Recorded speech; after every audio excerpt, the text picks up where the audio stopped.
Հայաստան ասելիս այնտերես այրվում են, Հայաստան ասելիս ծնկներս ծալվում են, չգիտեմ ինչու է այնպես, Հայաստան ասելիս շրտուկս չակում է, Հայաստան ասելիս հասակս ծաղկում է, չգիտեմ ինչու է այնպես, Հայաստան ասելիս աչքերս լցվում են, Հայաստան ասելիս թևերս բացվում են, չգիտեմ ինչու է այնպես, Հայաստան ասելիս աշխարհը իմ տուն է, Հայաստան ասելիս էլ մաղաուն շուն է, կմնամ կլինեմ այսպես։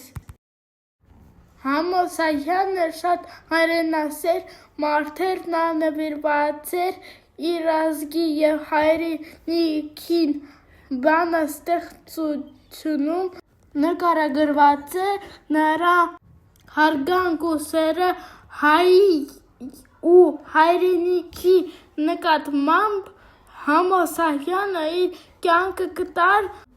հանուն հայրենիքի և իր ազգի համար, չվախենալով նույնիսկ մահից։